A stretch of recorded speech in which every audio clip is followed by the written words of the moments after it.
झारखंड कर्मचारी चयन आयोग की आगामी परीक्षाओं का कैलेंडर वर्ष 2023-24 क्या कुछ इसमें है, जरा देखिए। चलिए मैं आपको थोड़ा सा समझा देता हूँ।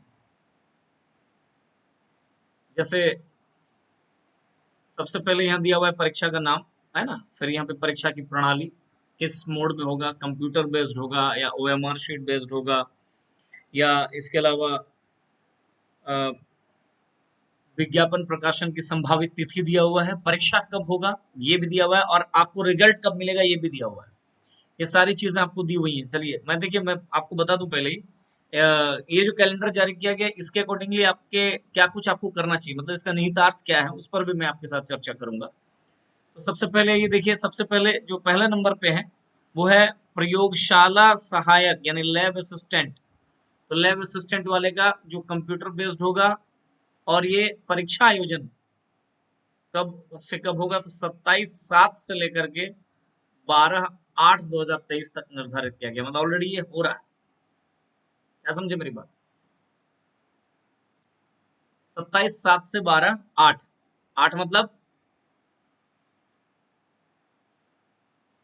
ठीक है ना, अभी अगस्त। तो ये हो रहा है। चलिए, और इसका एग्जाम, इसका रिजल्ट का डेट दे दिया गया है कि अक्टूबर 2023 के सेकेंड वीक में आपको, यानी इसी महीना अगस्त के बाद सितंबर के बाद अक्टूबर मिल जाएगा। दूसरा है पीजीटी। पीजीटी पीजीटी की बहाली के बारे में क्या बहुत लोग पूछ रहे थे, कल भी मुझे कुछ कोई पूछ रहे थे कि पीजीटी का क्या होगा सर। ये कंप्यूटर बेस्ड होगा, और इसका एग्जाम 18/8 यानी इसी महीने 18 तारीख से अगले महीने 10 तारीख के बीच होगा।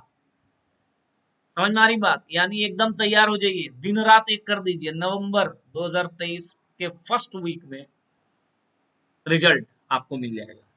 एक है डिप्लोमा स्तर का जो परीक्षा है अभी, ये भी निकला हुआ है, निकला हुआ था। इसका एग्जाम होगा 2/9 यानी 2 सितंबर से लेकर के 20/10 तक संभावित है, ठीक है ना। 20/10 यानी 20 अक्टूबर के बीच में, दिसंबर का अंतिम सप्ताह में इसका आपको रिजल्ट मिलेगा। जो सबसे ज्यादा सुर्खियों में है, झारखंड सामान्य स्नातक योग्यताधारी संयुक्त परीक्षा, जिसको आप जेएसएससी सीजीएल बोल देते हो। जो झारखंड सचिवालय से संबंधित परीक्षा है। सबसे पहली बात कि अब ये एग्जाम होगा ओएमआर बेस्ड, मतलब आप इसमें काला करेंगे क्वेश्चन के आंसर्स को। दूसरी बात याद रखिएगा, कब होगा परीक्षा, तो 14/10 और 15/10 दो डेट दिया हुआ है सिर्फ, यानी 14 अक्टूबर और 15 अक्टूबर, इसी दोनों में से किसी एक दिन होगा या दोनों दिन होगा। क्लियर? दिसंबर का थर्ड वीक में 2023 में आपको इसका रिजल्ट मिलेगा। आप अगर मन लगा के पढ़ते हैं ना, तो 2024 की शुरुआत आपकी बेहतरीन होने जा रही है। इसलिए अपने आप को झोंक दीजिए। समझ में आ रही बात? अपने आप को झोंक दीजिए। उसके बाद क्या है, वैसे ही नगर पालिका सेवा संवर्ग वाला है, तो ये 29/10 यानी 29 अक्टूबर को इसका एग्जाम होगा, और दिसंबर का ही अंतिम सप्ताह में आपको रिजल्ट दिया जाएगा। फिर अब देखिए, ये भी, इस एग्जाम का भी बहुत ज्यादा लोग तहे दिल से इंतजार कर रहे हैं, उत्पाद सिपाही प्रतियोगिता परीक्षा का। तो उत्पाद सिपाही यानी आपका एक्साइज कांस्टेबल का जो चीज है, उसमें देखिए दौड़ पहले होगा, और दौड़ का डेट दे दिया गया है कि शारीरिक दक्षता परीक्षण यानी फिजिकली आप कितने एक्टिव हैं, इसका परीक्षण सितंबर 2023 से नवंबर 2023 के बीच, और इसका रिटन एग्जाम दिसंबर 2023 में होगा, कब, अगले सेकेंड वीक में। तो पहले आपको, अभी अगस्त चल रहा है, सितंबर और अक्टूबर में दौड़ होगा। इसके अलावा उसके बाद एक एक दो महीना, 1 डेढ़ महीना टाइम देकर के दिसंबर में आपका क्या हो जाएगा, इसका एग्जाम हो जाएगा, यानी इसमें भी समय नहीं है बहुत ज्यादा। और जनवरी 2024 के सेकेंड वीक में आपको इसका रिजल्ट मिलेगा। इसी प्रकार एक इंडस्ट्री ट्रेनर वाला जो भी आया था, 15 दिसंबर और 17 दिसंबर संभावित है, ठीक है।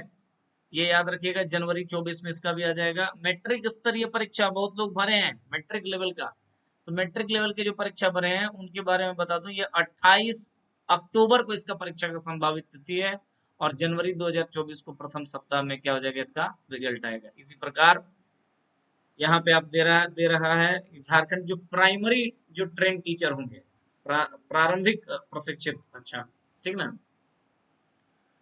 तो मूल रूप से आपको जो मिलना था, एक यहाँ देखिए एक और एग्जाम, ये सब देख लीजिएगा। एक है झारखंड स्नातक तकनीकी और विशिष्ट योग्यता धारी, जो टेक्निकल लोग हैं उनके लिए, जो स्नातक में मतलब जो ग्रेजुएट वगैरह वो लोग तैयार हो जाएं, इनको अगस्त का सेकेंड वीक में इनका नोटिफिकेशन जारी होगा, मतलब अब एक दो दिन में जारी होगा। और नवंबर 2023 में इसका एग्जाम होगा, जनवरी 2024 में इसका रिजल्ट आएगा। एक महिलाओं के लिए खुश होने वाली एक बात याद रखिएगा, अपने ध्यान रखिएगा कि महिला पर्यवेक्षिका, इसको आप वुमेन सुपरवाइजर कह सकते हैं, के लिए एक एग्जाम होगा ओएमआर बेस्ड पे। ओएमआर मतलब कंप्यूटर बेस्ड नहीं होगा, ये महिला बाल विकास एवं सामाजिक सुरक्षा विभाग के अंतर्गत, और अगस्त 2023 के सेकेंड वीक माने इसका भी एक दो दिन में ही आपको नोटिफिकेशन मिलेगा, याद रखिएगा। और नवंबर 2023 के थर्ड वीक में, नवंबर 2023 के तीसरे सप्ताह में इसका एग्जाम होगा, यानी ये दो एग्जाम तीसरे सप्ताह में दे रहा है। दिसंबर 2023 के अंतिम सप्ताह में कह रहा है कि इसका रिजल्ट हम दे देंगे। महिलाओं से संबंधित है, याद रखना है। और जो इंटर लेवल का आप लोग भरे हैं, ओएमआर बेस्ड होगा, या इंटर लेवल का आने वाला है, सॉरी आने वाला है कंप्यूटर और हिंदी टाइपिंग। मैं हमेशा बच्चों को ये कहता हूं कि आप हिंदी टाइपिंग पर फोकस करिए, ठीक है, हिंदी टाइपिंग, ये दो चीज। ओएमआर बेस्ड होगा, अगस्त 2023 के थर्ड वीक से शुरू होगा, ठीक है ना, अगस्त 2023 के तृतीय सप्ताह से शुरू में आएगा, सॉरी इसका नोटिफिकेशन आएगा, और नवंबर 2023 में इसका एग्जाम लिया जाएगा, जनवरी 2024 के अंतिम सप्ताह में इसका रिजल्ट आएगा। तो कुल मिलाकर के आप देख सकते हैं, ये सारी बात कह दिया गया है कि इतनी परीक्षाएं हैं और इन परीक्षाओं का इस वक्त ये आएगा और ऐसे होगा। देखिए, इसके थोड़ा सा मैं इस पर आपसे चर्चा कर दूं, आपको क्या करना चाहिए, आप सभी विद्यार्थियों को क्या करना चाहिए कि एकदम क्या करना चाहिए। तो सबसे पहले एकदम टाइम कभी भी खराब मत करिए, टाइम आपके लिए बहुत इंपॉर्टेंट है, टाइम को महत्व दीजिए। टाइम को अगर आप महत्व नहीं देते हैं, आप समझ लीजिए आपको नुकसान है, एकदम लग जाइए। दूसरी बात याद रखिएगा कि सिलेबस, जो सिलेबस है आपका, इसका कोई हिस्सा आपसे छूटा ना रहे। इस पूरे सिलेबस को कंप्लीटली, है ना, अच्छे से तैयार करिए। मतलब ऐसा नहीं कि ये पोर्शन छोड़ के जा रहे हैं, बिल्कुल नहीं। जो टाइम है उसके अनुसार सही स्ट्रेटजी, सही रणनीति बनाइए कि हमें क्या करना चाहिए। सही मटेरियल चुनिए कि हमें कौन सी किताब से ज्यादा आसानी से कम वक्त में तैयार हो जाएगा, और मेहनत को अंजाम दीजिए। प्लानिंग जब आप सही रहेगा, सही एग्जीक्यूशन करिए। दो बात। तीसरी बात, आपका एकदम गोल एकदम क्लियर होना चाहिए कि हमें क्या करना है। अगर आपको लगता है कि आपको झारखंड सरकार के अंदर में ही नौकरी चाहिए, तो अब अभी जो हालात दिख रहे हैं कि आप तमाम चीजों को छोड़ करके केवल एक जगह फोकस करिए, वो है जेएसएससी। अब जेएसएससी का रिक्वायरमेंट क्या है, जेएसएससी को पास करने के लिए क्या कुछ किया जा सकता है, क्या करना चाहिए, तो इन तमाम चीजों पर आपको पूरा ध्यान देना होगा। समझ में आ रही बात। तो इस प्रकार अब मैं आपसे यही अपील करता हूं कि आप मेहनत करिए, और मेहनत जो करेंगे उस पर ठोक बजा करके, मतलब ऐसा नहीं कि बेवजह का भेड़ भेड़ चाल में मेहनत कर रहे नहीं। रिजल्ट लाने के लिए आपका मेहनत होना चाहिए। आपका एक एक मिनट इंपॉर्टेंट है। आप जो भी कुछ पढ़ेंगे, जो भी बातें करेंगे, जो भी रिवीजन करेंगे, जो भी क्वेश्चन आंसर लिखेंगे, वो आपके गोल ओरिएंटेड होना चाहिए। चलिए।